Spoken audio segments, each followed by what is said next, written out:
Assalamualaikum warahmatullahi wabarakatuh. Perkenalkan, nama saya Afifa Rezi, NIM 19022061. Saya dari Prodi Pendidikan Guru, Pendidikan Anak Usia Dini, Fakultas Ilmu Pendidikan, Universitas Negeri Padang.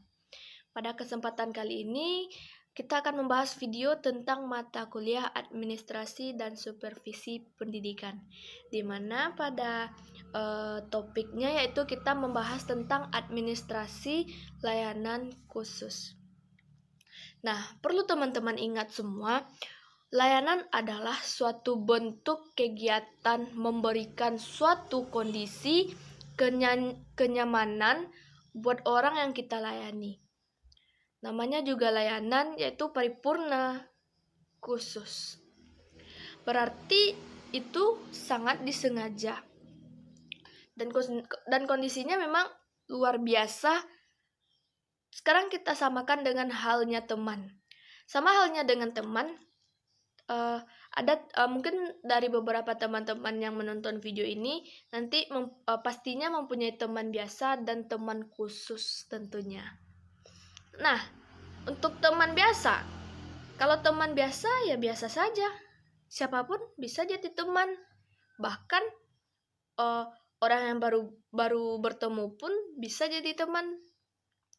Tapi lain halnya dengan teman khusus.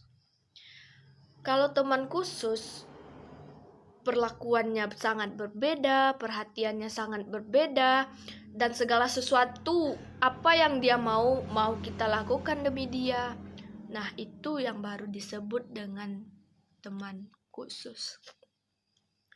Begitu juga seharusnya kita lihat dari sisi teori dan sisi pemahaman kata dalam bahasa Indonesia. Layanan khusus berarti benar-benar sesuatu yang disampaikan kepada mereka-mereka yang memang menjadi standar dan dasar untuk dilayani.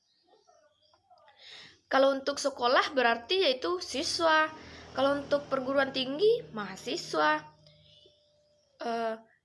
Nah, sekarang kita lihat dari sisi pengertian administrasi layanan khusus ini.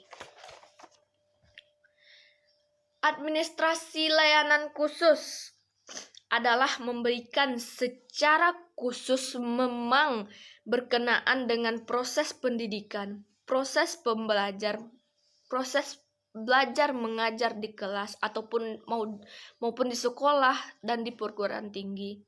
Tetapi secara khusus diberikan oleh sekolah atau perguruan tinggi ini kepada peserta didik ataupun mahasiswanya, agar mereka lebih nyaman, lebih merasa puas, lebih merasa optimal dalam pelaksanaan proses belajar mengajarnya. Jadi meskipun tidak secara langsung, tapi ini layanan yang khusus ini memberikan dampak. Nah, dampak apa? Kalau ada dampak positif, berarti ada dampak negatif. Nah, selanjutnya kita akan masuk kepada jenis-jenis layanan khusus yang kita sebut di atas tadi. Yang pertama yaitu ada layanan perpustakaan, ada layanan laboratorium, UKS, kafe, sarana ibadah, asrama, koperasi, transportasi, bahkan mohon maaf, toilet juga perlu layanan khusus dari sekolah atau perguruan tinggi. Nah, kita coba lihat satu persatu.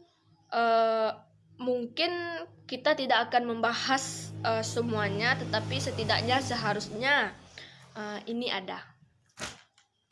Nah, kita masuk yang ke pertama, yaitu ada layanan perpustakaan. Perpustakaan dalam pemikiran kita adalah tempat yang menyediakan atau suatu ruangan yang sejuk, yang enak, yang bersih, yang nyaman, yang menyediakan sumber-sumber belajar yang isinya buku, apalagi menurut perkembangan zaman. Sekarang tidak hanya buku, tetapi ada elektronik, ada buku-buku elektronik, e-learning, e-book, jurnal, artikel, dan kita bisa juga menghunting dunia dengan touch jari jemari yang bermain dan menari. Nah, apakah itu ada di sekolah? Pertanyaannya mendasar adalah, di sekolah ada perpus tidak? Ada.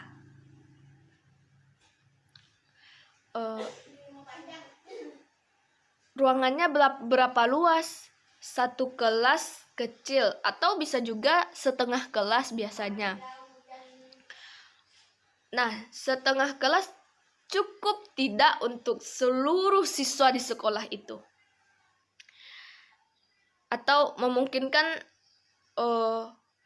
untuk anak duduk lebih nyaman?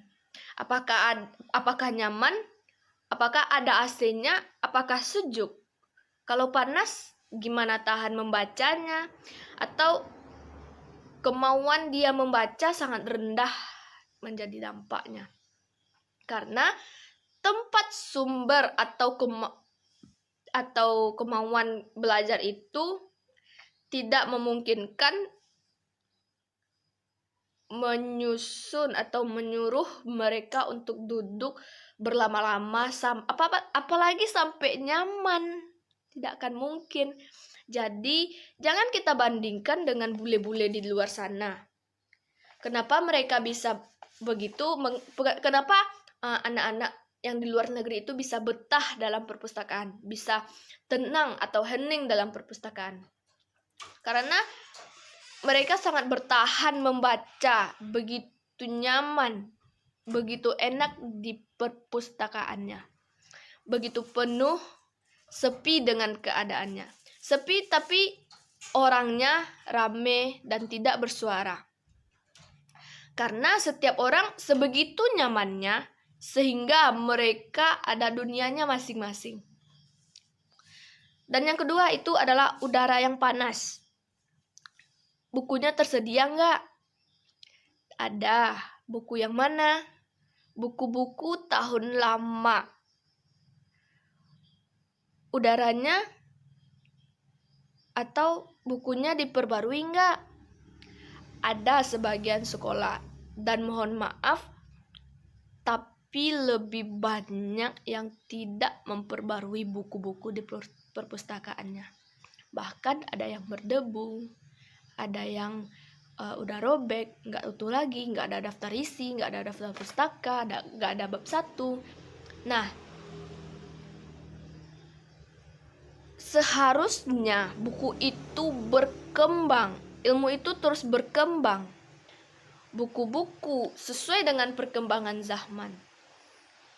Sudah saatnya ada e-book, ada jurnal, artikel, dan juga bisa juga komputer-komputer di mana-mana, sehingga mereka dapat menghunting dunia dengan pembelajaran yang secara virtual. Nah, ini yang dilematis, sehingga persoalan yang saya bilang tadi, barangnya ada, tapi khususnya menjadi hilang. Layanannya diberikan, tapi hanya berbentuk fisik saja. Selanjutnya,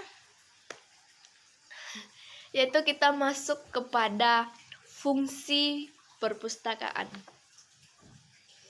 Fungsi perpustakaan yang pertama yaitu ada fungsi pendidikan. Jelas. Artinya memberikan kesempatan bagi siswa atau peserta didik maupun mahasiswa untuk menambah wawasan, pengetahuan, mempelajari kembali semua materi yang diperlukan, yang diberikan oleh guru atau dosen, sehingga bisa melengkapi tugasnya. Nah, bahkan anak juga bisa mempelajari dulu atau mencari dulu wawasan sebelum masuk kelas, sehingga dia sebelum dosen atau guru tersebut menjelaskan, dia sudah dapat penjelasan secara bahasanya sendiri. Selanjutnya yaitu ada fungsi informasi. Tempat mencari informasi yang berkenaan dengan pembelajaran dan pengetahuan dan rasa ingin tahunya.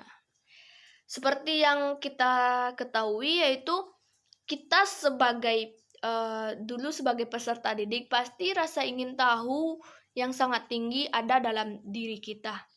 Bahkan sebagai mahasiswa pun sekarang ini kita masih mempunyai rasa ingin tahu yang sangat dalam sekali. Nah, untuk itu fungsi informasi ini sangat berguna bagi peserta didik ataupun untuk mahasiswa di perguruan tinggi. Selanjutnya yaitu yang ketiga ada fungsi rekreasi. Nah, ini sangat amat luar biasa. Ini yang sangat jadi persoalan. Rekreasi bukan berarti mereka berjalan-jalan di perpustakaan. Itu tidak. Tetapi mereka bisa melalang semua pikiran, melalang semua mata melalui touch yang ada di laptop dan komputernya. Nah, mereka bisa seperti kita mahasiswa, kita bisa men-searching gimana sih perguruan tinggi di luar negeri sana, bagaimana sistem belajar orang-orang di perguruan tinggi di Eropa sana, di Jepang, atau di luar negeri yang lainnya. Nah, fungsi rekreasi ini sangat berguna. Selanjutnya yaitu ada fungsi penelitian. Menggunakan perpustakaan sebagai sumber terhadap apa yang ingin diketahui, terhadap berbagai pertanyaan-pertanyaan ilmiah yang ada dalam pikiran mereka. Nah, perpustakaan, nah inilah kita kembali lagi ke layanan perpustakaan tadi. Jika bukunya tidak lengkap, jika bukunya masih buku lama, bagaimana terjalannya fungsi penelitian ini? Nah, coba teman-teman pikirkan. Mungkin penelitian ini akan berjalan di situ-situ saja, tidak akan berkembang dan tidak akan maju. Selanjutnya kita akan masuk ke dalam layanan laboratorium.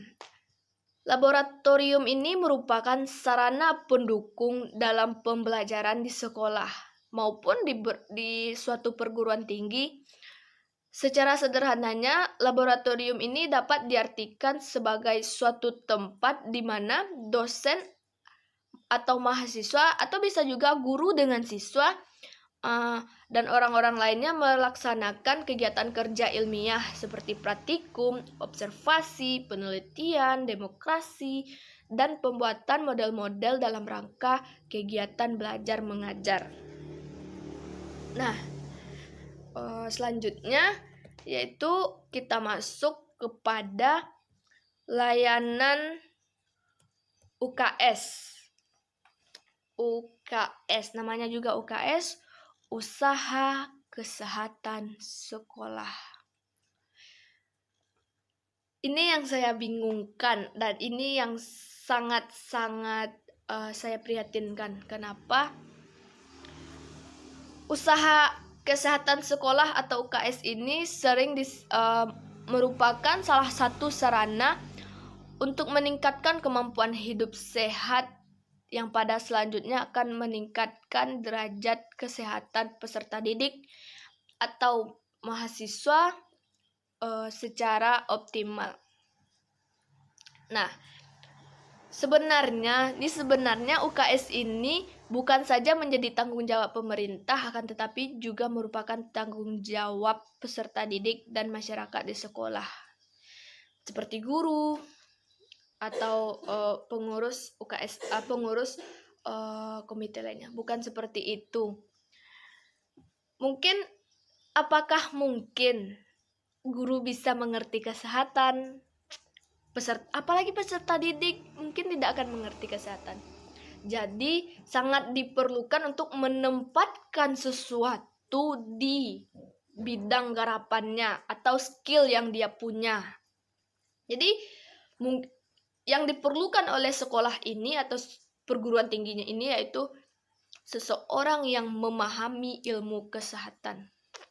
Dan mungkin ada saja UKS yang tidak berjalan sesuai dengan rencana atau sesuai dengan SOP-nya, di mana tidak tersedianya obat-obat, ada obat tapi cuma obat merah, perban, dan lainnya. Untuk obat sakit perut, obat sakit kepala, itu mungkin ada, tetapi bisa dikatakan dalam waktu yang kadaluarsa. Nah, jadi sangat disayangkan sekali UKS yang disebut dengan usaha kesehatan sekolah itu jarang sekali yang ditemukan dengan yang keadaan yang sudah diperbarui atau dengan menempatkan seorang dengan bidang harapannya. Nah, selanjutnya kita masuk kepada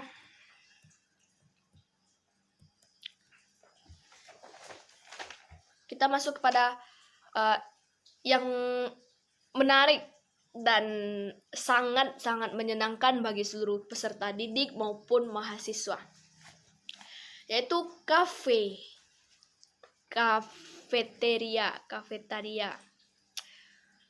Kafe mungkin yang teman-teman tahu, yaitu adalah seperti mungkin tempat makan, tempat istirahat, atau tempat minum, boleh makan, dan sebagainya. Itu memang benar, tapi pengertiannya secara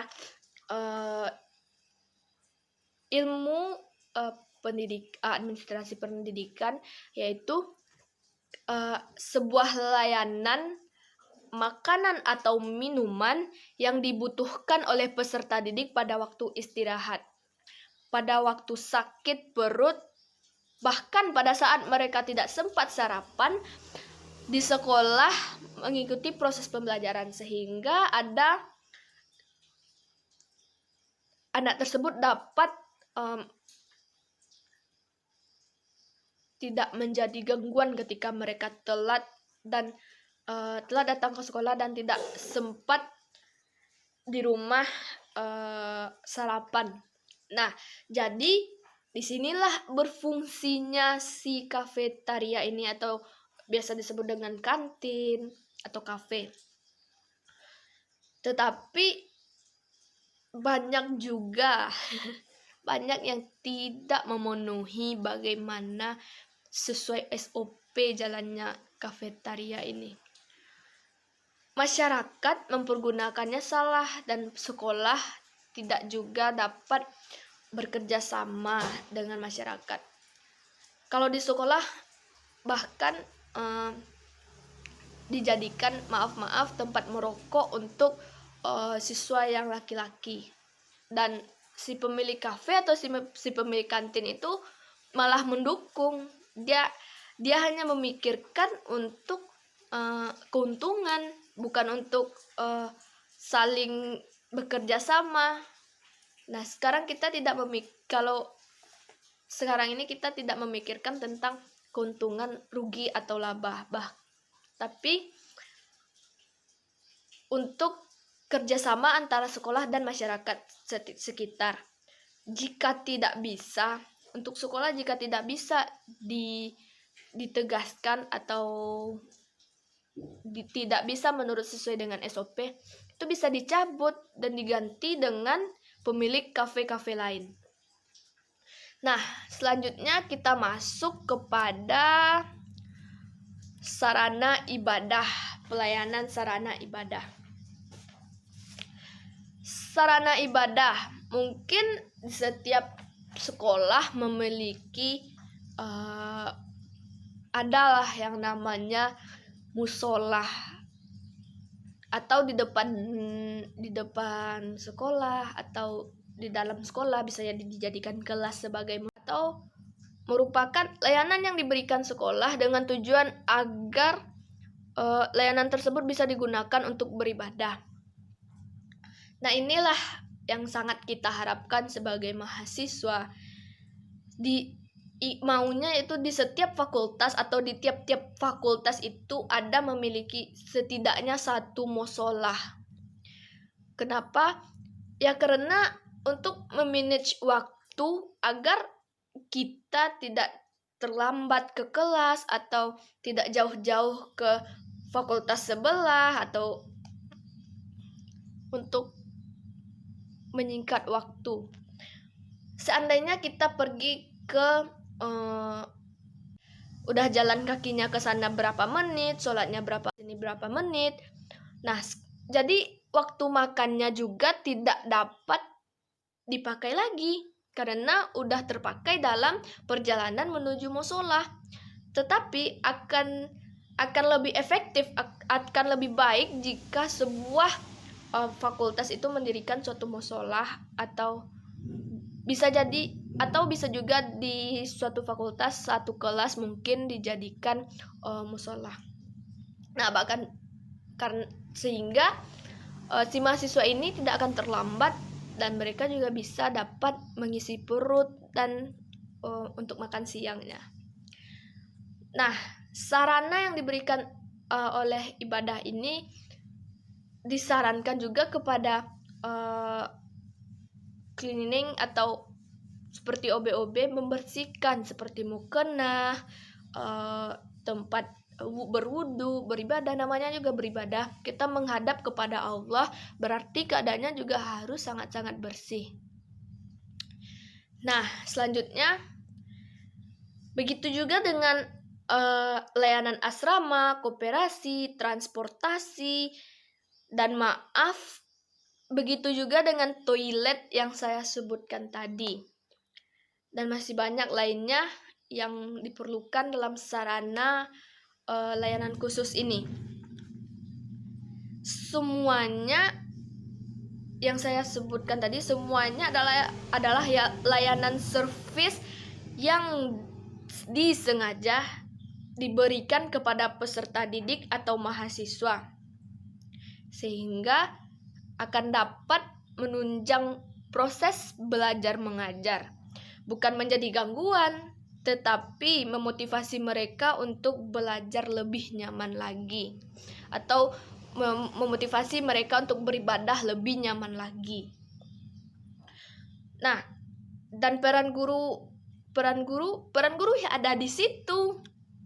Peran guru di lingkungan sekolah atau peran dosen di lingkungan fakultas atau universitas sangat terlibat dengan pengelolaan dan pemanfaatan sarana yang menghitung atau yang menunjang, karena yang paling tahu yaitu mereka yang juga nantinya akan memberikan masukan.